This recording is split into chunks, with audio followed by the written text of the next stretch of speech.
Écoutez, merci à vous de répondre présent à cette proposition de conférence. Vous avez bien vu, hein, j'ai le trac, donc vous inquiétez pas, ça va pas continuer.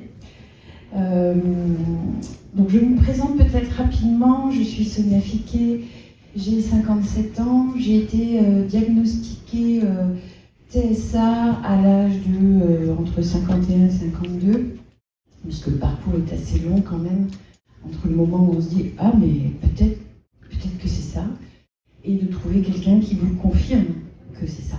Voilà. Pourquoi on n'a pas vu mon autisme ?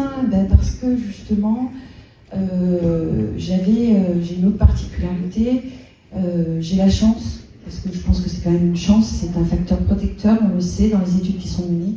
J'ai ce qu'on appelle aujourd'hui, maintenant on appelle ça comme ça, un haut potentiel intellectuel, c'est-à-dire que j'ai des capacités cognitives. Ça ne veut pas dire que je suis intelligente, mais ça veut dire que j'ai un cerveau qui fonctionne assez bien, assez vite, un peu trop vite parfois d'ailleurs, c'est comme ça que je fais des raccourcis, et qui m'a permis finalement de compenser ce handicap invisible qui était présent depuis le début de ma vie en fait, toute petite. Quand on connaît bien l'autisme, il y avait des signes dans ma vie qui montraient les choses. Mais en fait, déjà à l'époque, je ne correspondais pas aux stéréotypes des personnes autistes. C'était plutôt les garçons. Je vous rappelle, j'ai 57 ans, ça remonte, je suis née en 69, en 1969. Donc voilà. Et donc on l'a pas vu cet autisme. Et ça m'a beaucoup impacté dans toute ma vie. Ça m'a impacté au niveau de la santé. Au niveau, puisque quand même la santé, j'ai 24 opérations, 17 fractures, parce que j'ai des problèmes de proprioception et que je réagis très mal à plein de choses. Donc tout est problématique, tout est souffrant, mon corps est souffrant.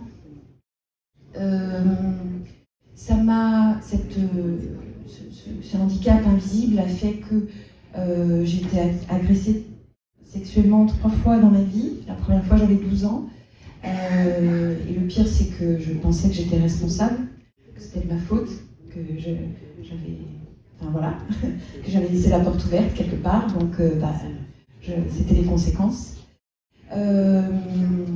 J'ai eu aussi beaucoup d'addictions dans ma vie, donc la cigarette que j'ai encore, l'alcool que je combats, voilà. Et 2 divorces. 3 enfants qui sont eux-mêmes HPI, TSA et TDAH.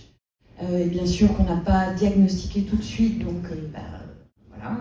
J'ai une fille qui a une myélodysplasie, syndrome Q5, donc c'est un dysfonctionnement de la moelle osseuse. Parce que l'autisme, c'est aussi des mutations génétiques et on va voir qu'il y a beaucoup de comorbidités à l'autisme. Et c'est vraiment ça aujourd'hui que j'avais envie de vous parler. C'est que l'autisme est un handicap invisible, ce qui veut dire que ce n'est pas des comorbidités, l'autisme. L'autisme, c'est quoi ?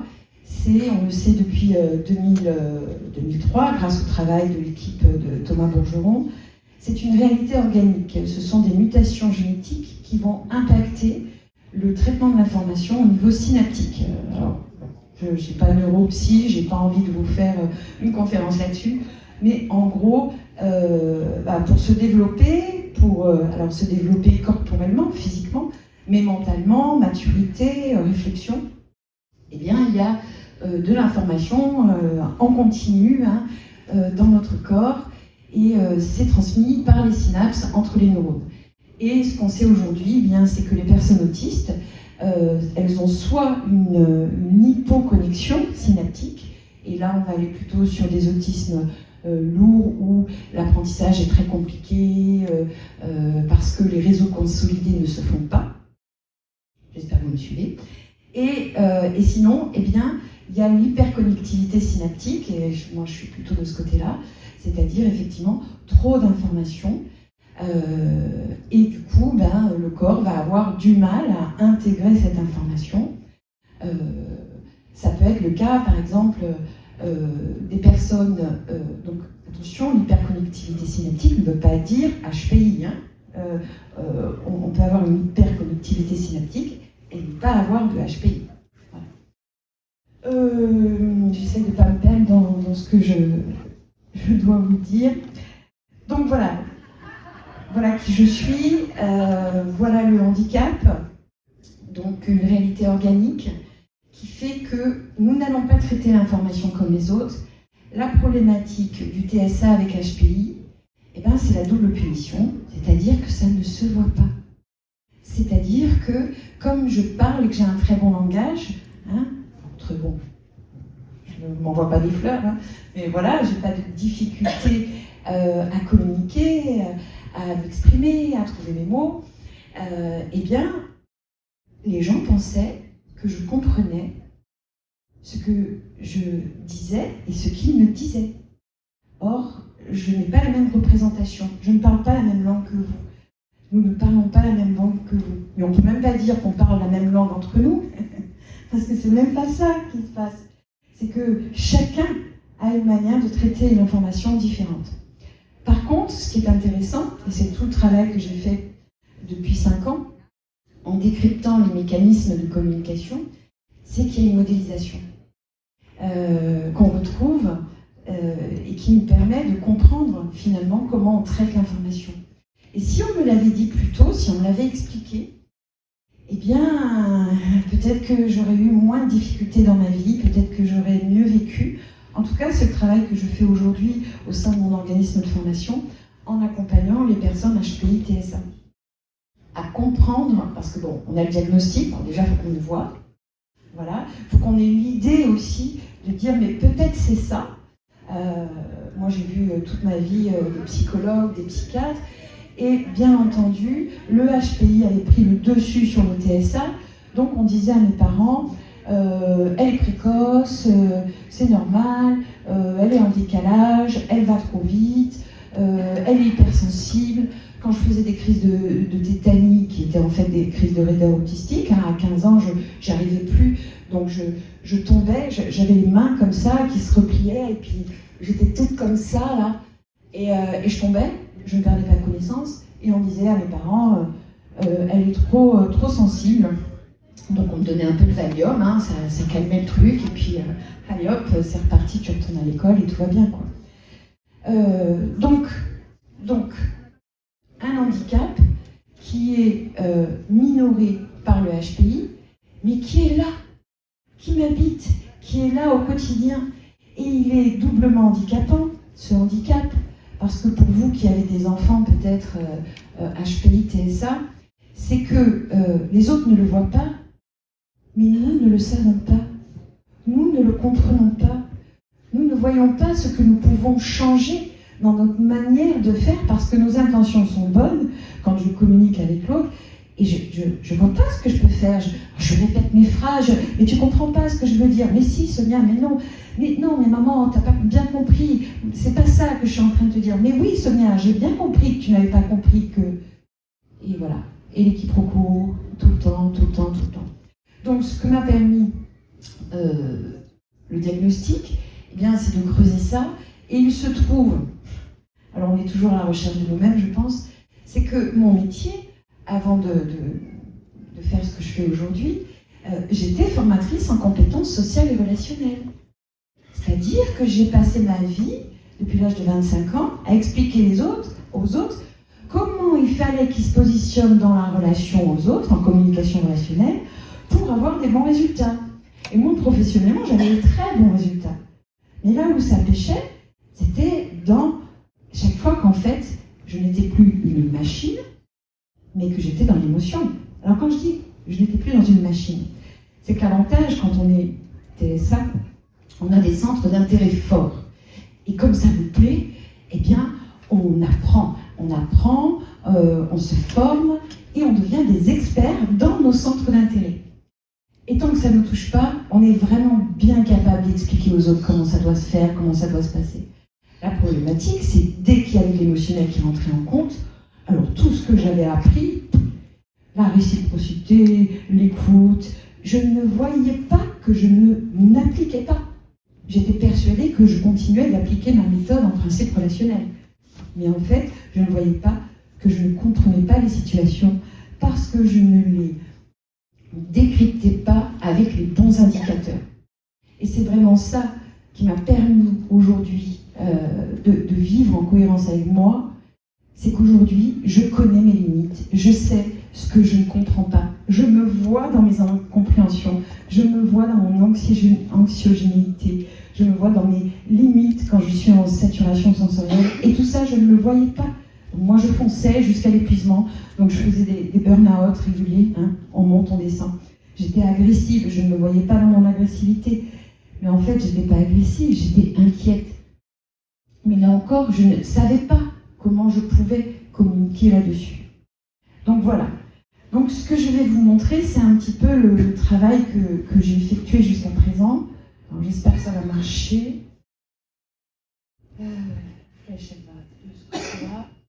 Oui. Alors, pourquoi c'est hyper important de comprendre ce double handicap? Eh bien parce qu'on va voir que les personnes qui sont HPI-TSA sont plus sujettes à tout ça. C'est-à-dire à des renforcements des rigidités du handicap, puisqu'elles ne le savent pas. Pire, nous sommes persuadés que nous savons, que c'est les autres qui sont cons, c'est les autres qui ont pas de logique, c'est eux qui ne comprennent pas. Hein, moi, je sais quand même ce que je dis, voilà, je fais des études, voilà. Hein, donc il y a la rupture familiale, parce qu'à un moment, les autres, ils en ont marre, ils ne nous comprennent pas. Moi, je sais que j'étais en rupture familiale avec mes parents, mon père, ma mère, je leur en voulais à tous les deux. Mais j'ai été aussi en rupture familiale avec mes propres enfants qui ne voulaient plus me parler et qui me disaient « Maman, tu es une femme formidable, mais tu es la pire des mamans. » Donc, vous voyez, pour une maman de recevoir ça, et elle me disait « Non, tu es égoïste, tu penses qu'à toi, tu ne vois que toi. » Alors que moi, je passais mon temps à les regarder, à faire en fonction d'eux. Qu'est-ce que je peux faire? Comment je peux le faire? Donc, je ne comprenais pas ces reproches. Voilà. Et ce que je ne voyais pas, c'est qu'en fait, je ne comprenais pas les situations et je ne les prenais pas par le bon bout. Parce que quand nous sommes une personne autiste, vous allez comprendre que je ne me positionne pas dans la relation par rapport à moi, je me positionne toujours dans la relation par rapport aux événements qui m'arrivent, au comportement de l'autre, aux paroles de l'autre, aux réactions de l'autre. Et je m'adapte. Je m'adapte ou je me replie. Parce que quand ça me prend trop, quand c'est violent, ah ben non, c'est eux qui ont tort, je rejette. Voilà. Donc, rupture familiale. Harcèlement scolaire, ben oui, parce qu'on va avoir des comportements inappropriés, des comportements qui peuvent être même agaçants pour les autres. Et comme on n'est pas capable ni de les voir, et donc forcément de les expliquer, personne ne comprend. Personne ne... Et donc, ben oui, moi, à l'école, j'avais... alors j'ai eu plusieurs difficultés, mais j'étais sans filtre, j'arrivais dans les groupes, je parlais, je repartais, les autres n'avaient pas compris qu'est-ce qu'elle vient faire, j'avais un truc à dire. Est-ce qu'ils avaient envie de l'entendre? Je ne sais pas, mais en tout cas je le faisais.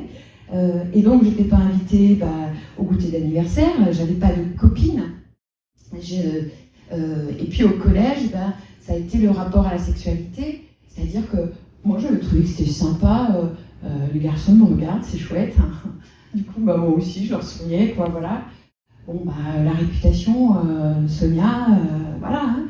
Donc j'ai eu une sale réputation tout le long du collège. Je comprenais pas parce que, je faisais rien de mal, quoi. Hein. Voilà. J'ai pas eu la phobie scolaire parce que j'ai toujours aimé lire, écrire, et que finalement, pour moi, c'était un endroit aussi, de centre d'intérêt. Et puis je crois que les profs, ils ont été assez sympas avec moi quand même, ils voyaient que j'en avais sous le coude. Bon, alors par contre, j'avais des trucs, Sonia est atteinte de paresse grave, voilà.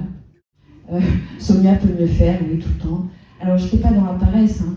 J'étais juste qu'il y avait des trucs, je comprenais pas, donc je faisais pas. Voilà, tout simplement. Rupture de parcours étudiant et l'incapacité à définir une orientation. Alors, il faut savoir que quand on est autiste, on va traiter l'information par rapport à des modèles. J'ai mis longtemps à comprendre ça, je n'ai pas d'imagination. C'est possible. Alors, avant, quand on me disait ça, je disais, non, hein. Je suis tout le temps en train d'imaginer 40 000 scénarios, des trucs, j'ai de l'imagination.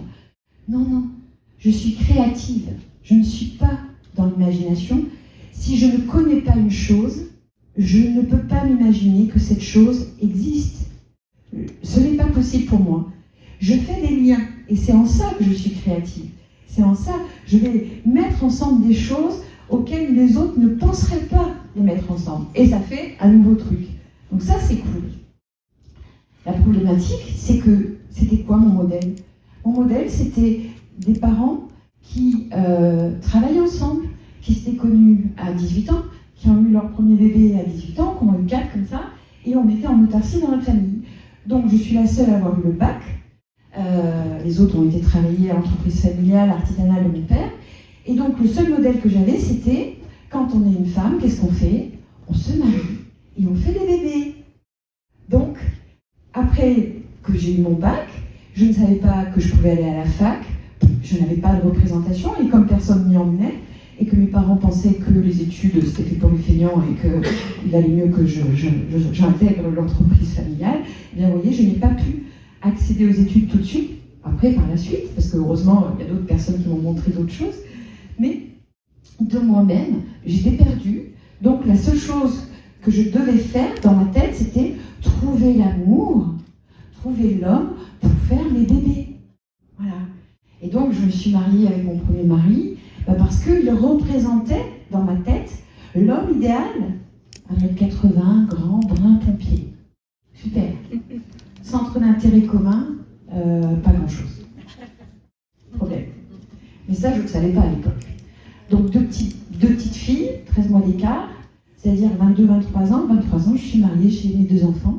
Je ne vous raconte pas la surcharge sensorielle, émotionnelle et compagnie, parce qu'on ne peut pas tout traiter. Mais voilà, c'était très anxiogène, donc des dépressions, des burn-out, bien sûr des médicaments, parce qu'il faut tenir. Voilà. Donc l'incapacité à définir l'orientation, là je vous parle de ma vie, mais vous avez vos enfants HPI TSA, vous êtes vous-même passé par ces étapes, vous devez vous reconnaître plus ou moins, hein, pour ceux qui le sont déjà, sur la difficulté de projection, la difficulté de se dire mais qu'est-ce que je vais faire de ma vie ? L'isolement, parce qu'on ne parle pas. Quand je suis HPI TSA, je parle beaucoup.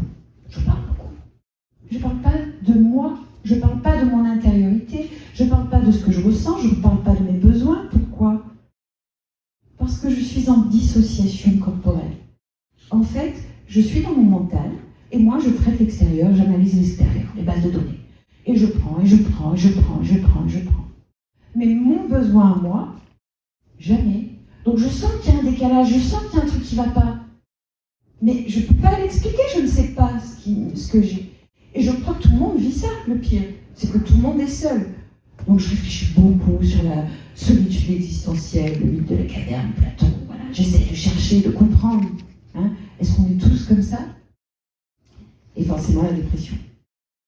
L'environnement professionnel, la difficulté à décrocher un emploi. Alors là, j'allais dire que je ne fais pas partie de cela. Je vais vous dire pourquoi. Parce que j'ai un papa qui m'a obligée à une résilience. C'est-à-dire que lui, à partir de l'âge de 16 ans, donc l'âge légal où on pouvait travailler l'été, il m'a dit c'est simple Sonia, soit tu trouves du boulot, soit tu viens bosser à l'atelier. J'ai trouvé du boulot. C'était hors de question que j'aille travailler à l'atelier chez mon père, donc j'ai trouvé du boulot de serveuse, voilà. Je ne voulais tellement pas aller là-bas à poncer du bois toute la journée ou à enfoncer des clous que, voilà. Et donc du coup, j'ai appris. Et donc j'ai appris à me présenter, j'ai appris, et nous, quand on apprend, on sait faire. Et c'est en ça que je vous engage à vous former à la compréhension de ce propre handicap, parce que c'est simple, si on vous l'explique, vous allez le comprendre, vous allez pouvoir le réintégrer dans votre vie, et du coup vous allez pouvoir vivre en cohérence avec ce que vous êtes. Mais ce que vous êtes, voilà. Hein, nous ne sommes pas un cerveau, nous sommes un corps avant tout. Et un corps qui perçoit, qui ressent, et qui va traiter cognitivement l'information en fonction de ça, en fonction de ce schéma de communication interne, en fonction du chemin de l'information. si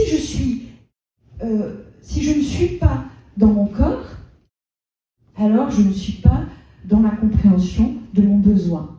Donc ça, c'est la première grande difficulté des personnages PITSA, c'est qu'on ne se voit pas dans notre corps. La difficulté à se maintenir dans l'emploi, eh ben vous comprenez, c'est que... oh là là, mon Dieu. En plus, je me disais dans la tête, ils sont jalouses. Je vais trop vite, ils sont jaloux, c'est pour ça. Les filles. Mais en fait, non, c'est que j'avais des comportements inappropriés, je ne les voyais pas. Et dans ma manière de me tenir, tout est sous contrôle, tout le temps. C'est hyper fatigant, je n'en avais aucune conscience. Quand je vous dis c'est sous contrôle, c'est ma manière de me présenter, ma manière de marcher, ma manière de me tenir. Donc, comme je n'ai absolument pas d'estime de moi, je ne peux pas en avoir, je ne me vois pas.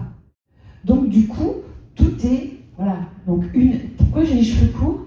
Mais parce que j'ai passé des heures à me coiffer, à me décoiffer, à me recoiffer, parce que mais qu'est-ce que vont dire les autres ? Mais ça va pas, la tresse, la nappe, la queue, le truc, le bidule. Aujourd'hui, le problème est réglé. Je ne pense plus à ma coiffure. Voilà, c'est très court, c'est très bien. Voilà. Ça me fait gagner énormément de temps.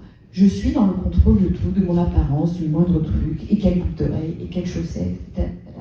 Et du coup, les gens, ils voyaient une femme crâneuse, pédante. Hein, je marchais dans la rue, en talons, toujours très droite, comme ça. Voilà. Et en fait, c'est vraiment une stéréotype. Et alors en plus, je marchais en talons pendant des années. Ah oui. Vous savez pas qu'on a besoin d'hyperextension, nous les autistes ? Mais c'est pas pour rien. Hein. Dès que mes parents m'ont autorisé, j'avais des talons. Voilà. Hyperextension, c'est-à-dire ? On est tout le temps en train de se tendre. Voilà. Et les bébés, par exemple, autistes, on le voit tout de suite. Moi, mes 3 enfants se tenaient debout à 10 jours. C'est-à-dire qu'ils étaient tout droits comme ça tout le temps. Et quand on fait une crise autistique, justement, on se réveille, on est comme ça. Je continue, vous posez toutes vos questions, après on va avoir du temps. Donc la difficulté à se maintenir dans l'emploi, il y a l'image que j'envoyais, mais il y avait aussi la compréhension, les interactions. Et je n'étais pas capable de créer la relation. Je ne faisais pas la différence entre qu'est-ce que c'est que la communication et créer la relation. Donc moi, je communiquais beaucoup, ou je communiquais pas, et je me disais, en fait, à chaque fois que je voulais établir le lien, je vais lui raconter ma vie, et comme ça, la personne, elle va me voir, elle va m'entendre. Et du coup, je disais des choses qui étaient parfois trop intimes, inappropriées, et les autres se disaient, mais pourquoi elle dit ça ? Pourquoi elle raconte ça ? Voilà. Et en plus, après, ça me revenait en boomerang, parce que eux, ils ne savaient pas que j'avais ce handicap, et donc, on me disait, Sonia, on se servait des choses intimes que je pouvais dire contre moi. Donc, c'était très compliqué, et je ne comprenais pas. Et à chaque fois, je faisais la même chose. C'est-à-dire, je faisais un emploi, je restais 1 an, je signais des CDD comme ça, voilà. Et à chaque fois que je recommençais un emploi, je me disais, bon, Sonia, je me le disais à moi-même, Sonia, tu te tais. Tu ne parles pas, tu ne racontes pas ta vie. Et dès que quelqu'un était gentil avec moi, me souriait, c'était reparti. Je repartais dans la seule chose que je savais faire pour établir le contact, parler. Mais parler, et vous le savez, quand quelqu'un vous parle et que vous n'avez pas envie de l'écouter, maintenant, le lien relationnel, il ne se fait pas. Voilà. La difficulté à travailler en équipe, on est OK. La difficulté à exploiter son potentiel, parce que c'est ça le pire, c'est que moi, j'allais voir les psys, je leur disais, je sens une force en moi, je sens que je suis capable de faire plein de trucs et tout, et ça se termine toujours en mode boudin, je ne comprends pas pourquoi. Pour plein de raisons. D'abord parce que je marche par centre d'intérêt, donc je ne dose absolument pas mes investissements. Donc je peux travailler 3 mois, 60 heures par semaine, perdre 10 kilos, et puis d'un seul coup, c'est la chute, parce que ma direction ne va pas me dire ce que j'attends, parce que voilà, et là, effondrement, mais effondrement de fatigue avant tout. Avant tout. Mon divorce, j'en ai eu 2. Ah oui, parce que comme je m'étais plantée la première fois, j'ai attendu 11 ans avant de me remarier. Mais je ne me suis pas remariée pour les bonnes raisons, parce que je ne savais toujours pas. Je me suis remariée parce que j'avais envie d'un bébé, parce que j'en avais marre d'être seule depuis 11 ans et d'être agressée par le regard des hommes. Donc j'avais bien compris que quand on est madame, machin, on est plus en sécurité que quand on est juste Mademoiselle Fiquet. Voilà. Et je me suis mise en sécurité. Et j'ai eu mon petit garçon, donc ça, voilà. Sauf que ça n'a pas fonctionné avec mon deuxième mari, et j'ai vécu un deuxième divorce. Voilà. Rupture amoureuse, donc voilà, difficulté, les agressions sexuelles, le consentement, bon, maintenant je le sais, mais purée. En fait, je me retrouvais dans des situations où je me disais, non, c'est ma faute, j'ai allumé. Et du coup, là, je ne peux pas dire non, quoi. C'est normal, le gars. Parce que moi, je pense à la place des autres. Je me mets dans leur tête. Je suis tout le temps en train de me dire qu'est-ce qu'ils vont penser de moi. Encore une fois, vous voyez comment je ne m'habite pas, je ne me vois pas. Alors, sur l'endettement, les papiers, c'est pas mon truc. J'aime pas, et on le voit chez les personnes HPI, TSA, alors quand il y a un TDAH derrière, c'est encore pire. C'est lourd, c'est chiant. Et puis moi, pourquoi sur l'endettement ? Parce que quand j'avais de l'argent, je dépensais. J'ai vraiment une notion avec l'argent très compliquée. Et quand je n'en avais pas, j'avais l'impression que c'était pas grave non plus. Donc je me retrouvais dans des situations pas possibles, vraiment des grandes difficultés à gérer mes emplois. Enfin voilà. Les abus de confiance, on en a parlé. Et donc tout ça, toute cette vie-là, vous imaginez, hein ? Allez, petit, bing, ado, bing, adulte, bing, jeune adulte, bing, allez, on s'en prend dans la gueule, tout le temps, tout le temps, tout le temps. À un moment, votre structure mentale et votre structure nerveuse, elle n'en peut plus. Et donc, ça nous amène, à des maladies physiques et mentales. Vous voyez, ma fille qui a une myélodysplasie, syndrome Q5, c'est une maladie de dégénérescence qui normalement ne dégénère qu'à 50-60 ans. C'est une maladie du vieillissement. Chez elle, elle a dégénéré à 23 ans. Elle fait partie des 5 cas en France. Voilà. Et c'est quoi ? C'est parce qu'on s'auto-attaque. On s'auto-attaque avec toutes les hormones, le cortisol d'activité, l'adrénaline qu'on fabrique toute la journée sans en avoir aucune conscience. Cette vibration interne. Burnout, j'accompagne beaucoup de femmes HPI TSA, et en fait, quand est-ce qu'elles arrivent chez moi ? Quand elles ont fait un burn-out, quand elles sont tombées et qu'il y a enfin quelqu'un qui les a vues ou qu'elles-mêmes ont fait le même chemin que moi, c'est-à-dire à la recherche de mais pourquoi, et grâce à des témoignages comme moi, comme Julie Daché, comme des personnes, des femmes de notre âge qui témoignent, elles se reconnaissent et puis elles font comme nous, elles font le parcours du diagnostic et puis après, éventuellement, de formation. Mais il y a plus grave. Il y a le taux de suicide. Chez les jeunes HPI TSA, je peux vous assurer que le nombre de parents que j'ai au téléphone qui m'appellent et qui me disent « Mon fils, ma fille a fait une tentative de suicide et on ne l'a pas vue. » Voilà. Elle est HPI. Et moi, je lui dis peut-être qu'il faut voir autre chose que le HPI. Voilà. Et à chaque fois, on arrive sur du TSA. Donc, vous voyez, c'est pas très drôle. Alors, quand on me dit c'est pas un handicap, là, je dis c'est juste que vous n'avez pas compris ce que c'était, parce que c'est un vrai handicap. L'estime de soi, il faut comprendre que c'est ce qui nous permet d'avancer et de choisir notre positionnement dans la relation. Or, quand on ne l'a pas, quand on ne se voit pas, je n'étais pas lucide sur moi-même. C'est terrible parce que je pensais être extra lucide, à tout le temps décrypter toute l'information tout autour de moi. Et je ne me voyais pas dans mes propres difficultés. L'estime de soi, ça se nourrit, vous voyez, par la confiance en soi. La confiance en soi, c'est les compétences. C'est-à-dire, je sais que je sais faire. Je sais que je sais nager. J'ai mon 3e dauphin. Non, 3e triton, pardon. Triton, à l'époque. Donc, quelqu'un tombe à l'eau, j'ai confiance en moi, je peux aller le chercher. Voilà. L'estime de soi, c'est je sais nager, mais est-ce que je vais y aller ou je ne vais pas y aller ? Vous voyez ? Est-ce que je suis assez forte pour y aller ? C'est quelle valeur je me donne l'estime de soi. Donc, la confiance en soi, moi, je communiquais très bien. Donc, j'étais persuadée d'avoir une vision lucide de moi-même. Puisque personne ne me disait « Non, mais Sonia, ça ne va pas, il y a un truc qui ne va pas dans ta manière de gérer l'information. » Voilà.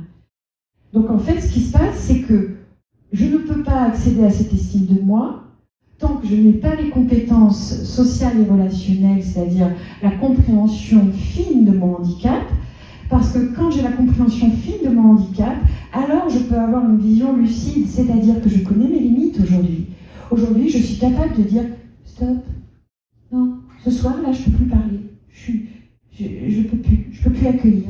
Laissez-moi tranquille. » Voilà. Et comme j'ai une vision lucide de moi, je sais comment je dois me doser, un peu mieux. Du coup, je m'accepte. Par exemple, quand je ne comprends pas, avant, je disais rien. J'attendais, puis je me dis, ils vont me donner une autre information qui va me faire comprendre. Parce que je ne veux pas paraître bête. Voilà. Alors qu'aujourd'hui, quand je ne comprends pas, je ne fais plus de raccourcis et je dis, tu peux réexpliquer, j'ai pas compris. Voilà. Parce que je sais que quand je dis je n'ai pas compris, je ne fais pas le lien avec je suis bête. La problématique, c'est que j'ai fait ça toute ma vie. C'est-à-dire que je vais toujours dans le négatif. Moi, j'appelle ça la ligne de flottaison.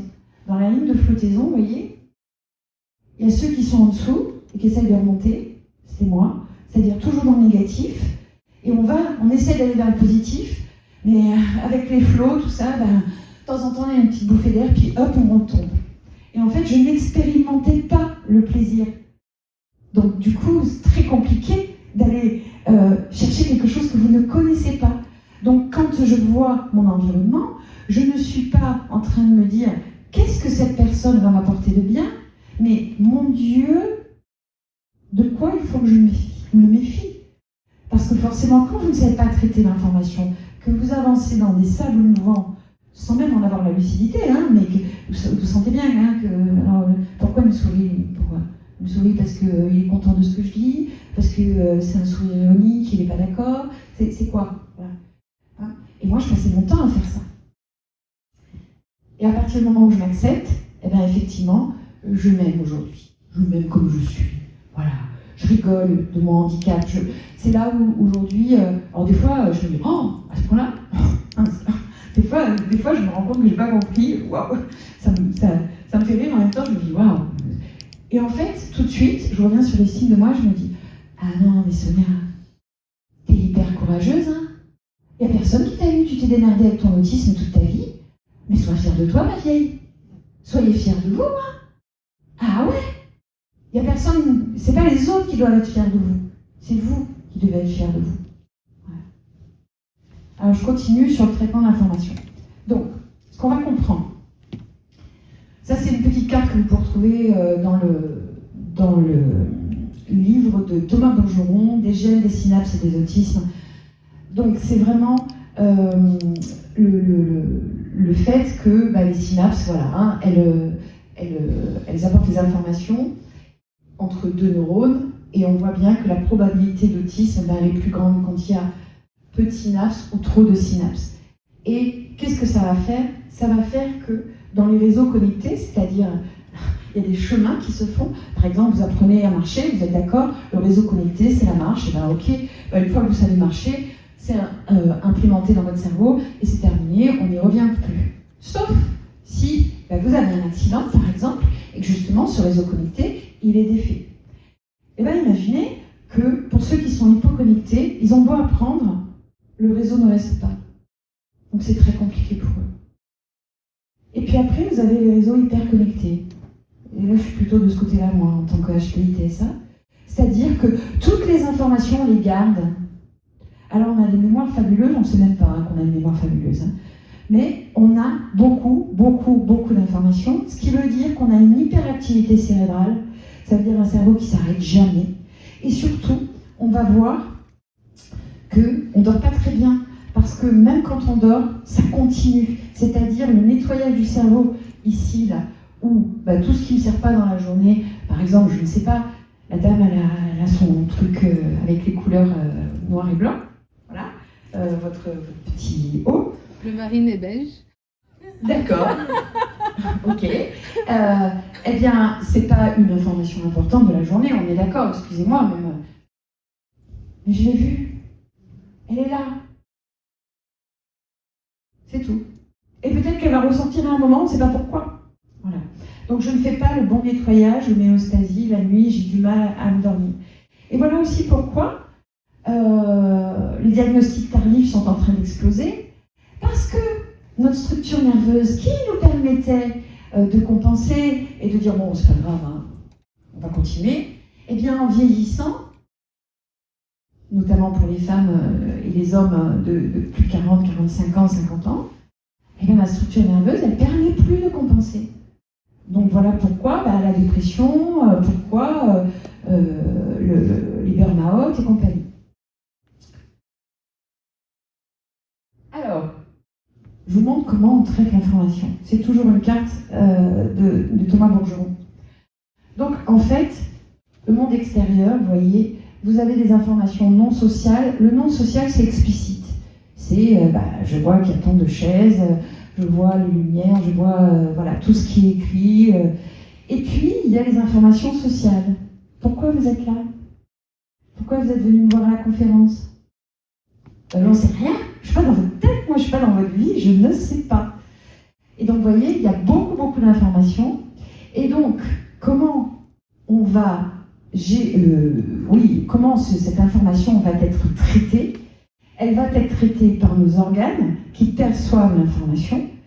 Et pour un enfant neurotypique, eh bien, il va prendre moins d'informations, vous voyez, déjà dès le départ. Or, qu'est-ce qu'on s'aperçoit? C'est qu'un enfant autiste, lui, eh bien, il va capter beaucoup plus d'informations. Donc, vous imaginez, beaucoup d'informations. Cette information, ensuite, elle va être traitée par le cerveau. On n'est pas dans la pensée, dans la cognition, là. Hein. On est dans un traitement mécanique. Voilà. Et elle va retenir, pour un enfant neurotypique, eh bien, une partie des informations pour traiter la situation, pour savoir la réaction, le positionnement, quel choix il va faire, de manière égale. Alors, ne me demandez pas comment il fait, je ne sais pas faire. C'est comme si vous demandiez à un aveugle comment ça fait de voir. Je ne sais pas, moi je ne traite pas l'information comme ça. Parce qu'un enfant autiste, il va garder tout ce qui est explicite. Je sais ce que je dis, je t'ai vu sourire. Hein?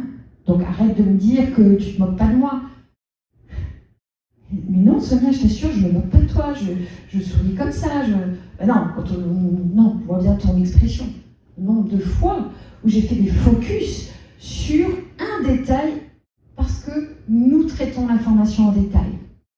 En fait, ce qu'il faut comprendre, c'est que toute cette information qui arrive, il y en a tellement qu'il va falloir que ça passe par la métacognition. C'est-à-dire qu'en fait, je le trie de manière manuelle. Je repasse l'information en me disant qu'est-ce que je garde? Qu'est-ce que je dois... comment je fais pour analyser cette situation? Et donc, quand j'analyse la situation, j'adore, je vais me faire un bug. Ça m'arrive. Traitement d'information, quand j'analyse la situation en métacognition, oui, voilà. Ne nous demandez pas à nous, hein, parce qu'on est pareil. Hein. Je vais, c'est gentil. On est tous avec vous. Merci. Je vais donc prendre l'information qui est sûre. Et donc, qu'est-ce qui est sûr? Les mots que j'entends, ils ont une définition dans le dictionnaire, d'accord? Et l'explicite. Ce que je vois, ce que j'entends, ce que je sens, mon nez, hein. Et du coup, tout l'implicite de la situation, le non social, pourquoi vous êtes là, comment on en arrive là, qui vous êtes, où est-ce qu'on est, quand est-ce qu'on est, voilà, je ne le prends pas en compte. Et du coup, alors pourquoi? Parce que c'est une forte probabilité d'erreur. Du coup, moi, je suis tout le temps en train de faire 1000 scénarios sur ça. Hein? Pourquoi il me dit ça? Pourquoi voilà. Et je traite la situation, l'information, en fonction du détail qui m'a appelé, qui me parle. Vous savez, on dit que les personnes autistes ont un problème de réciprocité. Moi, je disais, non, je passe mon temps à regarder les autres, à les prendre en compte. Oui, mais je les prends en compte en fonction de mes représentations à moi, de ce que je pense moi. Les mamans, ça fait des câlins. Ma mère n'était pas câline. Ma mère est méchante. Ma mère n'est pas une bonne mère. Je ne la voyais pas, en fait, dans c'est juste sa manière à elle d'être. Elle s'est vraiment bien occupée de nous. On est 4 enfants, je peux vous dire qu'on en a fait voir de toutes les couleurs, la pauvre. Elle était chef d'entreprise, enfin voilà, franchement, chapeau maman. Mais en attendant, quand c'était le moment où j'étais avec elle, je ne la voyais pas. Je ne la voyais que dans ce qu'elle devait m'amener. Factuel. À quoi tu sers? Eh oui, nous c'est toujours comme ça. À quoi tu sers? Voilà. Et si tu ne sers pas, voilà, ça sert à rien quoi. En fait. Voilà, j'ai pas envie de rentrer en communication avec toi. Vous allez dire, mais je ne suis pas quelqu'un intéressé. Non, ça n'a rien à voir. Faut pas faire de raccourcis. C'est que je ne sais pas traiter l'information autrement. Enfin, maintenant, je sais. Voilà. Du coup, les spécificités du TSA, l'ultrasensorialité, on le sait, tout le monde en parle. D'accord? Donc ça, c'est facile. Rapidement, quand on a un diagnostic, on peut se dire « Ah bah oui, c'est vrai que finalement, je ne m'étais pas rendu compte que tous les soirs, j'ai mal à la tête, mais parce que je travaille en open space, que je suis en surcharge sensorielle. » Donc ça, on peut rapidement le réintégrer. Par contre, se voir quand on fait une compréhension littérale, alors ça, c'est plus dur. Voilà. Comprendre que c'est pas parce que je dis un mot que l'autre le comprend. Parce que, alors oui, moi j'ai appris ça aussi, c'est que les mots, c'est que 7% dans la communication. Moi qui basais tout sur les mots, sur mes écrits, hein, quand même, tu entends ce que je te dis, ben oui, la personne l'entend, mais est-ce qu'elle voit la même chose? Est-ce que ça allume chez elle la même chose? Moi, j'ai été traumatisée par un gars qui s'appelait Thierry quand j'avais 14 ans. À 20 ans, je prête ma voiture à un gars qui s'appelle Thierry, il me la casse. Et bien forcément, à 30 ans, quand on me dit « Sonia, tu vas travailler avec Thierry dans le même bureau », allô? Alors, vous voyez, le mot Thierry chez moi, qu'est-ce qu'il amène? Il amène tout de suite des émotions négatives, des souvenirs dont je n'ai pas conscience au moment où ça se passe à 30 ans et que je n'aime pas Thierry, j'aime pas travailler avec lui, il est gros, il est moche, je le trouve bête. De toute façon, je veux dire, il aurait pu être le plus bel homme de la Terre, il s'appelait Thierry. Dans mon inconscient, c'était bloqué, c'était une émotion négative dont je n'avais aucune lucidité de pourquoi ça s'allumait en mode attention. La difficulté à hiérarchiser, oui, quand il y a trop d'informations, c'est difficile de hiérarchiser. C'est pour ça qu'on va faire beaucoup de raccourcis. La difficulté à reconnaître mes émotions, vous avez compris que quand je suis HPI TSA, je suis en train d'analyser tout. Mes parents me disaient « Sonia, arrête, tu intellectualises tout ». Ah bon, pourquoi? Il y a une autre manière de faire? Je ne comprenais pas ce qu'on me disait. En fait, moi, vous me donnez 3 mots et je vous en fais une thèse. Mais sur n'importe quel sujet. Ce n'est pas le problème. Je pars dans des trucs, je fais des liens, je fais des... Alors c'est génial, c'est créatif. Mais c'est souvent à côté de la plaque, dans la vraie vie, dans ce que les gens ont besoin, dans les réponses qu'on doit s'apporter les uns aux autres. Donc forcément, quand on ne reconnaît pas ses émotions, on ne peut pas les exprimer aux autres. Par exemple, quand moi je crie et que je dis à mon fils mais pourquoi tu fais ça, Dimitri? Lui, il croit que je suis en colère. En fait, je suis juste inquiète. Voilà. Et maintenant, je suis capable de dire à mon fils pourquoi tu fais ça, Dimitri? Pourquoi tu te mets en colère? Je ne me mets pas en colère. Pardon, excuse-moi, je suis inquiète. Ah, mais ça change tout. Parce que mon fils, là, d'un seul coup, on établit le lien, il m'entend. Il sait que je ne suis pas en train de lui faire un reproche. Il sait que c'est mon inquiétude à moi. Parce que j'ai appris aussi qu'il y avait mes émotions à moi et celles des autres. Et ça, moi, j'ai toujours confondu. Quand quelqu'un me criait dessus, ça me mettait en colère. Et en fait, la colère de l'autre me pénétrait. Et donc, je croyais que c'était la réponse normale. Aujourd'hui, j'ai appris que quand l'autre est en colère, ça lui appartient. C'est à toi. Et moi, je ne suis pas obligée de la supporter, ta colère. Voilà. Et maintenant, j'arrive à le dire calmement, en plus, c'est vraiment chouette. Mais par exemple, quand moi je suis en panique, je peux aussi dire aux autres, bon, vous inquiétez pas, je suis en panique, là, alors je vais aller réfléchir un peu, voilà, je ne peux pas traiter la situation, là, je suis trop énervée, attends, laisse-moi le temps, voilà. Et en fait, comme je me vois, ça redescend tout de suite, puisque ça ne prend pas de proportion, en fait. Voilà.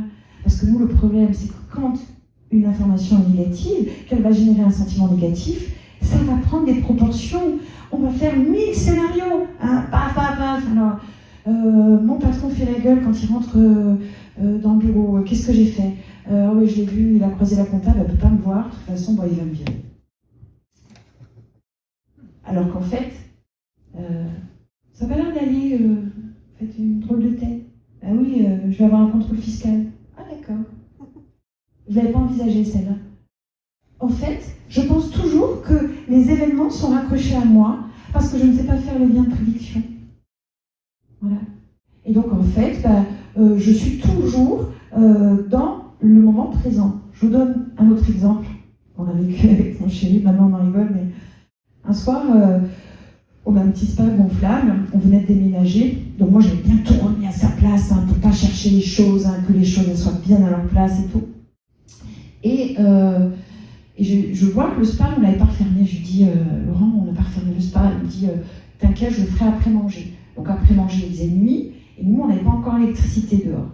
Donc moi, après manger, j'ai plus d'estomac, ça, je suis un légume, donc je me mets sur mon canapé, mon bonnet, mon sudoku, enfin voilà, dans ma bulle. Et d'un seul coup, je l'entends qui dit, elle est où la torche? Et moi, je sais que la torche est rangée au bon endroit. Donc je me dis, pourquoi il est bête ou quoi? La torche, elle est à son endroit. Et puis d'un seul coup, j'entends qu'il dit, ah oui, elle est là la torche. Et là, je saute du canapé.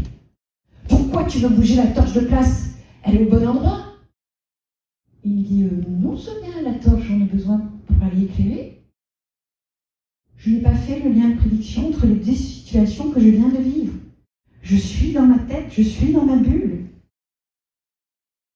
Avant, donc on a rigolé, j'ai dit, ah pardon, oui, ah oui, ok. Parce que maintenant je le sais que je fais ça. Donc comme je me vois, ça n'a plus d'importance, ce n'est pas grave. Ça fait partie de mon handicap. Quand on est aveugle, on ne se flagelle pas en se disant, je suis aveugle, je suis aveugle. Ben, quand on est autiste, on n'a pas besoin de se flageller pour dire, je suis autiste, je ne comprends pas. Ben, par contre, il faut comprendre que se voir dans les moments où on ne comprend pas. Parce que ça, c'est super apaisant. C'est super déculpabilisant. Et puis ça évite tous les quiproquos et toutes les grandes difficultés qu'on peut avoir derrière. Parce qu'avant, j'aurais dit, oui, mais c'est ta faute, t'as vu comment tu dis ça? Je ne me serais pas vue, j'aurais pas compris ce qui s'était passé, et on se serait engueulé. Du coup, on continue. Difficulté à intégrer le point de vue de l'autre. Bon, vous avez compris pourquoi, hein, je vous l'ai expliqué. Je suis autre-centrée, je vous l'ai expliqué. J'ai la difficulté à doser mes centres d'intérêt, ça vous le savez. C'est-à-dire que je parle que de ce qui m'intéresse. Voilà. Et je ne vous écoute que si ce que vous dites m'intéresse. Et ça, c'est terrible. Parce que le nombre de fois où je suis face à des gens qui me racontent des choses, comment dire? Alors j'en ai la conscience maintenant. Je me dis, Sonia, accueille. Tu vas peut-être découvrir d'autres choses. Et oui, je découvre d'autres choses, justement. Voilà. Mais c'est un exercice quand même, hein, de sortir de ces centres d'intérêt. Le besoin de sécurisation et rituel, alors ça aussi c'est pareil, je ne le voyais absolument pas, alors qu'en fait je suis pleine de rituels, c'est terrible. Bon, on ne va pas vous montrer parce que ça vous le savez, c'est pas dans le traitement de l'information interne. Moi ce qui m'intéresse c'est de vous montrer en fait tout ce qui se passe à l'intérieur et que les autres ne voient pas. La difficulté à établir le lien relationnel. Donc ce qu'il faut comprendre, c'est que tout ce handicap-là, toute cette manière de gérer l'information, toute cette incompréhension que je fais, parce que je n'ai pas accès à l'implicite, vous vous rappelez, l'implicite, le social en fait, eh bien, va faire que j'ai du mal à, comme déjà je suis fracassée par ce que je reçois en termes sensoriels, et ça me fait mal, même si je n'en ai pas conscience, il y en a trop, eh bien forcément, vous voyez bien que ça va générer chez moi une espèce d'angoisse. Et c'est là où je me trompe. C'est que je crois que c'est les autres qui déclenchent l'angoisse, alors que c'est ma capacité de perception qui déclenche l'angoisse. Du coup, je me méfie, et du coup, eh bien, quand je suis face à une situation que je ne connais pas ou que je ne reconnais pas, je vais être surprise, je vais avoir peur, je panique, et souvent je finis en colère. Voilà, c'est de la faute des autres. Et donc, voilà pourquoi mes émotions sont si intenses. C'est que j'ai pas une émotion J'en ai 3, 4 qui viennent ta. Le schéma d'interoception, c'est-à-dire mes organes qui envoient au cerveau, le cerveau qui traite avec la rapidité, qui met tout de suite un sentiment, qui renvoie une émotion, et on y va, et on fait comme ça. Et ça, c'est intenable. C'est intenable physiologiquement. Hein. Quand vous finissez une colère, on n'en peut plus, on est crevé. Hein. Et du coup, eh bien, ces émotions, c'est elles qui renseignent mon cerveau. Alors, la pensée. La pensée, nous on pense, les autistes, que voilà, c'est mon cerveau qui décide pour moi. Voilà. Non, c'est juste que je ne suis pas lucide. Mais si je suis lucide sur comment je traite l'information, alors je peux choisir en lucidité avec ma pensée. Bah oui, là j'ai envie d'y aller, là j'ai pas envie d'y aller.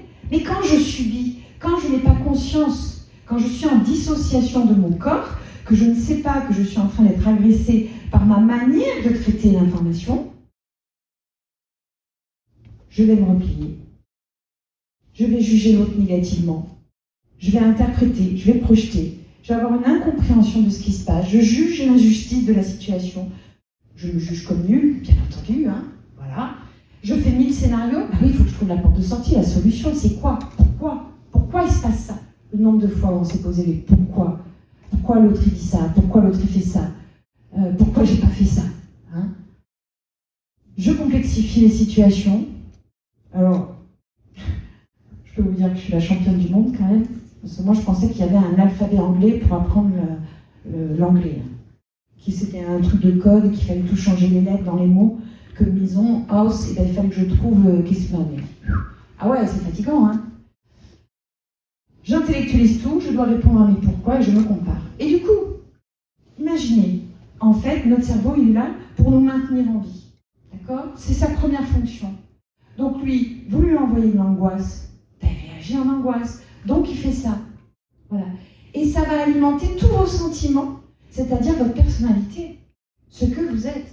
Ça va alimenter l'insécurité, le rejet, la honte, la culpabilité, le pessimisme, la méfiance, le mépris, la solitude, l'indignation, le dégoût, le sentiment de vide, de déception, d'ennui, de désintérêt, l'agressivité, la dépression, le cynisme, le sentiment de supériorité. Et je peux vous assurer que quand je pose la question à mes clients, à mes stagiaires, en début d'entrée, ça, ils connaissent tous. On connaît tous ça. Voilà. Et on connaît ça parce qu'on ne traite pas bien l'information. Oui. Quand vous parliez de rituels, on peut y mettre les tocs. Oui. C'est les rituels poussés à bout. Oui. Oui. Effectivement, ça concerne essentiellement les TSA. Alors, les tocs? Oui. Je ne ferai pas ce lien-là. Je ne peux pas savoir. Parce que je pense qu'il y a des gens qui ont... Alors, c'est l'éthique. Mais les tocs, d'accord. Répéter Okay. des choses, durer, être sous la douche et tout ça. Je ne suis pas médecin. Ah, Pas du tout. Moi, je suis formatrice en communication relationnelle. Donc, je connais bien le handicap, pas lié. mais je ne pense pas que je... Oui, mais est-ce que vous vérifiez ça, les personnes qui viennent? Sur quoi? Sur les tocs? Des rituels qui... Non. Non. Nous, on est vraiment sur la communication, comment la personne intègre la communication. Je ne fais pas de travail thérapeutique. Moi, j'amène de la connaissance. Et voilà. Il n'y a pas de souci. C'est bien, on pose le cadre de référence. Parce que c'est vrai que je ne l'ai pas dit, je suis formatrice en communication relationnelle. Et moi, ce qui m'intéresse, c'est comment on traite l'information pour pouvoir choisir en conscience et en cohérence avec notre mode de fonctionnement, c'est-à-dire approprié à nous, notre positionnement dans la relation à l'autre. Voilà. Mais on ne peut pas le faire tant qu'on n'a pas compris qu'on est impacté par ce handicap toute la journée. Donc, le rôle de l'extéroception, bien sûr que c'est la première interface entre nous et l'environnement. Pourquoi c'est si important? Parce que dans le positionnement relationnel, nous pensons toujours que la communication, elle commence au moment où je parle avec l'autre. Et ce n'est pas vrai. La communication, elle commence par votre communication interne. Quelle est votre capacité d'accueillir l'autre à ce moment-là? Quand l'autre, il vient et que ce n'est pas le moment, ben, vous avez qu'à regarder le sentiment, hein, et votre capacité d'écoute. C'est pas la même chose que quand vous êtes content de le voir et vous avez envie de parler avec lui. Voilà. Et vous n'avez pas besoin d'être en relation directe pour avoir cette communication interne. Il suffit de penser, tiens, tout à l'heure, je vais aller voir la conférence de Sonia, j'ai hâte. Et oui, vous étiez déjà dans la relation. Voilà, vous n'êtes pas rendu compte. Ensuite, eh bien, forcément que la perception elle est subjective. Chacun perçoit en fonction. Sauf que nous, en tant que personnes autistes, on est fracassé par cette information, par l'intensité. Si vous n'êtes pas dans un corps d'autiste, vous ne pouvez pas savoir. Et le problème, c'est que quand je suis HPI, je suis déconnectée de ce corps. C'est-à-dire que je n'ai pas de conscience à quel point je suis impactée par ma perception. J'ai mis en place toute ma vie des stratégies sans avoir aucune conscience qu'en fait, j'étais en train de baisser mon seuil sensoriel et de chercher des régulateurs. Et comme personne ne me voyait, personne ne pouvait me le dire, j'avais fait aucun test là-dessus, voilà. Et du coup, cette perception qui est subjective, forcément, elle va entraîner un état émotionnel chez nous plutôt anxiogène, et de ce fait, le traitement de l'information va se faire de manière partielle. Parce que plus je suis angoissée, plus je suis stressée, et moins je traite correctement l'information. C'est-à-dire que j'arrête pas de projeter, d'interpréter, le moindre petit mot, le moindre sourire, voilà. Et je ne prends pas en compte la réalité des indicateurs. Parce que ce qu'il faut savoir, c'est que l'implicite dans la communication, c'est 55% des indicateurs. Là, nous sommes ensemble. Vous entendez mes mots, d'accord? Donc, ça, c'est 7%. Ensuite, vous avez le non-verbal, explicite. Donc, vous me voyez, voilà, est-ce que ma voix vous convient, tout ça, je ne sais rien. Mais vous voyez tout ce que je vous présente, voilà. Ça, c'est le support, c'est explicite. Vous savez ce que vous voyez, vous savez ce que vous entendez. Maintenant, l'implicite de la situation, c'est quoi? C'est pourquoi vous êtes là. Et en fait, chacun doit se poser cette question. Pourquoi je suis là? Voilà. Si vous êtes là, c'est que vous répondez à un de vos besoins. Est-ce que vous en aviez conscience? C'est ça l'accès à l'implicite. Pourquoi je suis là? Qu'est-ce que j'attends de ça? Comment j'en arrive là? Comment j'en arrive à être face à vous? Comment vous en arrivez, vous, le contexte de l'histoire? Voilà. Avec qui je suis? Où est-ce que nous sommes? Quand est-ce que nous sommes? C'est midi 10 déjà. Vous avez peut-être commencé à avoir faim. Oui. Voilà. Vous voyez? Mais c'est passionnant, donc on reste même si on a faim. C'est cool. Merci. Donc, les indicateurs d'implicite, ils sont simples, sauf qu'on n'a pas appris. Et donc, il va falloir apprendre à se poser les bonnes questions au lieu de partir dans nos 1000 scénarios. Et il va falloir partir de nous, de revenir, de se voir nous. J'en suis où, moi? J'ai besoin de quoi? Voilà. Et donc, vous imaginez, à chaque fois que je suis dans l'interaction avec les autres, il faut que je réfléchisse à ça. C'est long. Non, c'est un apprentissage. C'est pour ça que je suis formatrice et je ne suis pas thérapeute. C'est un apprentissage. On apprend, on fait des études de cas et on utilise la méthode. Et c'est parce qu'on le fait au quotidien que le réseau connecté va se faire. Vous vous rappelez que nous, les réseaux connectés, ça marche bien. Et que du coup, on va pouvoir commencer à se repérer. Et quand on a compris son handicap, quand on a compris qu'est-ce que c'est qu'une compréhension littérale, je ne peux pas vous faire 32 heures de formation en 1 heure, c'est pas possible. Mais quand on a compris tout ça, on est très apaisé. Déjà, on ne se sent plus coupable. C'est pas de ma faute. Voilà. Oui, j'ai eu des comportements inappropriés. Je savais pas qu'ils étaient inappropriés, donc voilà, difficile de les changer quand on ne sait pas. Je ne savais pas que je ne traitais pas correctement l'information. Et c'est là où je me décale un peu, parce que des fois j'entends, on dit oui, c'est une manière particulière de traiter l'information. C'est une manière partielle de traiter l'information. Il faut arrêter, il faut dire les choses comme elles sont.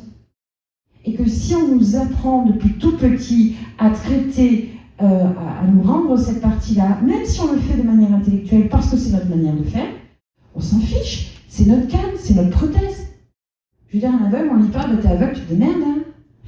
Voilà. Non, on va l'aider avec un chien, avec une canne, pour qu'il tâtonne son environnement.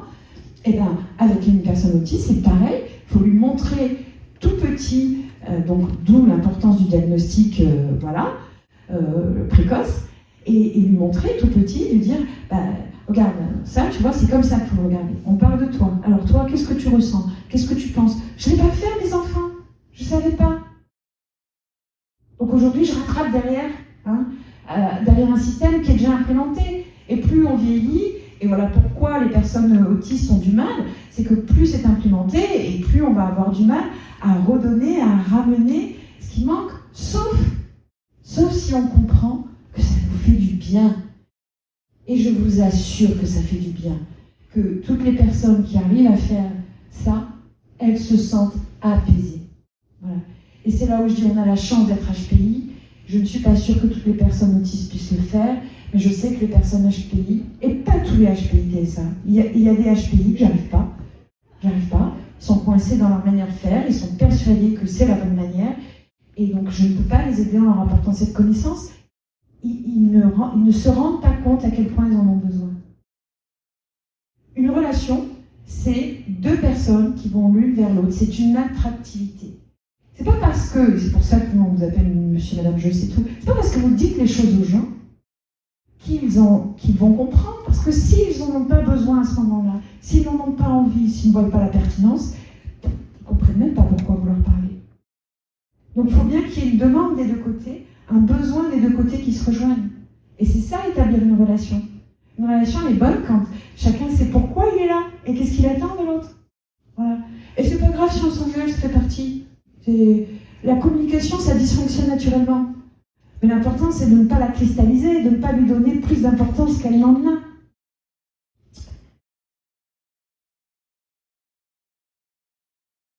Voilà, donc là, je vous ai remis le décryptage, je vous en ai parlé, 7%, 38, 55. Et donc, quand on commence à comprendre comment ça fonctionne, eh bien, là, on va rendre explicite ce qui est de l'ordre de l'implicite. On va pouvoir expliquer aux autres qu'est-ce qui nous arrive. T'as pas l'air autiste, avant ça me mettait en colère. Mais c'est normal qu'ils me disent ça, parce que c'est pas la représentation qu'ils ont dans les mots. Donc si je leur explique pas, ils peuvent pas changer. Ils peuvent pas. Donc c'est parce que je leur explique gentiment que les gens, du coup, ils me disent « Ah d'accord, ok, ah ouais quand même, ça tu le vis comme ça tu le fais comme ça tu le penses comme ça. Ah ouais, non, ça se voit pas. » Oui, mais c'est pas parce que ça se voit pas que ça n'existe pas. Et il faut pas leur en vouloir de nous dire « T'as pas l'air autiste ».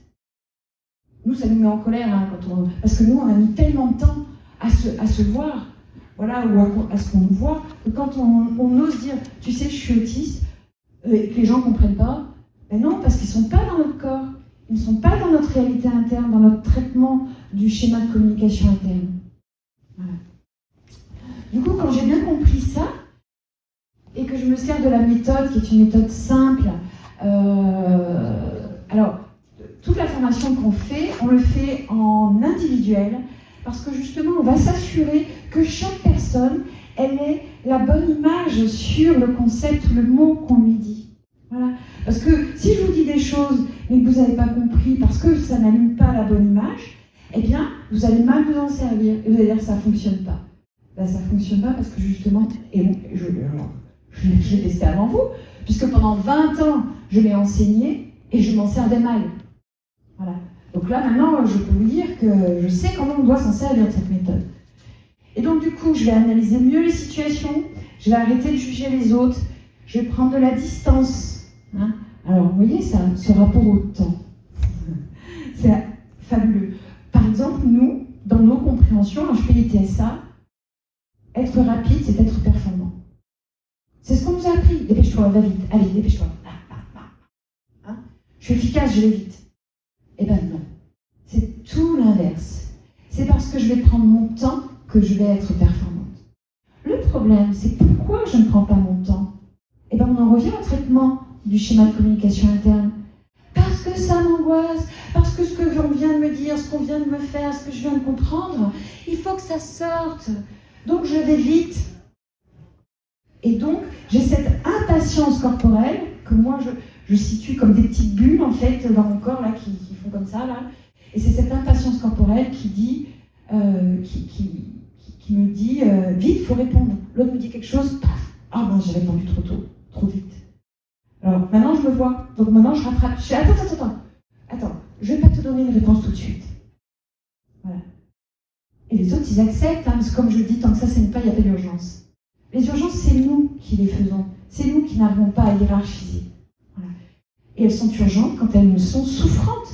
Et elles sont souffrantes pas là, elles sont souffrantes là, à l'intérieur, dans vos intestins qui vous font mal, vos reins, tous vos sens d'interoception qui sont là pour vous donner votre état physiologique. Ça vous renseigne sur votre état physiologique. Hein, la vessie, vous savez, elle vous dit, quand vous avez envie de faire pipi, une légère douleur, là, une petite gêne qui vous dit, voilà. Sauf que nous, on est complètement dysrégulés là-dessus. Moi, j'ai envie de faire pipi, et quand j'ai très mal, avant, je ne sens pas. Donc forcément, quand j'ai envie de faire pipi, il faut pas que ça soit trop loin, quoi. Voilà. Et oui. Mais c'est pareil pour toutes les émotions qui m'arrivent. Voilà. Donc je vais apprendre à prendre le temps, je vais mieux prendre en compte mes besoins, je vais me voir dans mes difficultés, j'accepte ce que je suis avec mes forces et mes faiblesses, j'arrête de me comparer, je questionne l'autre pour mieux comprendre la situation, j'ai appris à verbaliser. Ben oui, mais avant je ne pouvais pas verbaliser quelque chose que je ne voyais pas. C'est pas possible. Alors que maintenant, quand quelque chose m'énerve, quand quelque chose m'agresse, quand quelque chose m'attaque, je me vois, oula. Et là, je peux dire à mon interlocuteur, je ne suis pas en capacité. Et je l'accepte. C'est mon handicap. Je l'accepte. Et ça ne fait pas de moi une retardée mentale, ça ne fait pas de moi une malade mentale, ça ne fait pas de moi quelqu'un de moins intelligent que quelqu'un d'autre. Voilà. C'est une autre forme d'intelligence et moi j'ai besoin de temps pour comprendre comment je traite l'information en interne pour pouvoir choisir face à vous mon positionnement dans la relation que j'ai envie ou pas d'avoir avec vous. Donc j'en étais à je questionne l'autre, je suis lucide, bah oui, vous voyez bien. Et oui, quand on se voit, c'est accès à la lucidité. Je suis ancrée dans le présent, oui, parce que vous allez voir aussi que le traitement de l'information chez les personnes autistes, comme ça va très très vite, nous on se réfère à avant, toujours, hein, qu'est-ce que je connais, c'est quoi mon repère, et à l'anticipation, qu'est-ce qui va se passer après. Et en fait, je traite rarement la situation avec l'implicite du moment présent. Là, par exemple, je sais que je suis longue et qu'il y en a qui commencent à partir parce qu'ils ont d'autres choses ou d'autres trucs à faire. Je suis désolée, j'essaie d'être concise, mais je veux vraiment que vous ayez le tout. Merci. Et donc, je vais doser grâce à mes connaissances sur mes particularités, je vais mieux doser. Je me fais confiance, je dédramatise. C'est pas grave. Et j'entretiens cet esprit positif qui est le mien, qui est celui que j'ai à l'intérieur de moi. Et donc forcément, quand je suis dans le contrôle de ça, qui est très intellectuel, hein, vous l'avez bien compris, pour me reconnecter à mon corps, je passe par mon mode de fonctionnement propre, qui est l'intellectualisation des concepts. Hein, je me sers de ma force. Je n'essaie pas d'être différente. Je n'essaie pas de faire comme les autres ils font. Je ne sais pas comment ils font. Voilà. Et du coup, mon état d'esprit il change. Je me sens en sécurité, j'ai une capacité d'accueil qui est plus grande, j'ai ce sentiment de conscience, de responsabilité, je suis plus optimiste, je me fais confiance, je comprends mieux les autres. Parce que quand je me vois, je me donne aussi la possibilité de dire, alors, si l'autre, il peut faire le même chemin que moi aussi, pour se voir. Je peux même l'aider pour qu'il se voie. Le sentiment de pouvoir partager, ça c'est chouette. Le sentiment de contrôle, alors c'est très bizarre parce que nous on a toujours tout contrôlé, mais en fait sans avoir la conscience qu'on contrôle tout. Et notre contrôle était rigide. Quand on ne sait pas, notre contrôle il est rigide. Il est normé, il est dans des cases, il est voilà. Et en fait on s'aperçoit que oui on a besoin de ça, mais on peut les utiliser autrement ces cases et les mettre du coup en perspective. Le sentiment de justice. Du coup, je me sens plus victime. Avant, je me sentais vraiment victime. Avant, je pensais que... Franchement, les autres, ils sont cons, quoi. Ils sont méchants. Ils sont méchants. Excusez-moi, sentiment de justice, ça veut dire sentiment d'être dans le juste. Oui. D'être juste dans le sens, la Oui. justesse de sa place. Oui. D'accord. Ouais. Sentiment de justesse. Et il y a un truc que j'ai pas marqué, c'est le sentiment d'être libre. Moi, aujourd'hui, j'ai vraiment ce sentiment-là d'être libre, libre de dire oui, libre de dire non, libre de dire j'ai pas compris, libre de dire j'ai pas envie, en expliquant, sans être dans le reproche, dans la victimisation, voilà. Je me sens bien en fait. Donc j'espère que, je finis, j'espère que ça vous a éclairé sur le mode de fonctionnement des personnes HPI-TSA. Bien sûr, là je vous parle de moi, de ma vie, mais il faut savoir que depuis 5 ans, j'ai accompagné plus de 300 personnes et que les résultats sont les mêmes, quoi. Voilà. C'est-à-dire des gens apaisés. Alors, tout le monde n'a pas eu les mêmes résultats. C'est vrai que ceux qu'on a accompagnés en début, ils ont mis plus de temps. Là, maintenant, on arrive au bout de 5 ans, on est vraiment...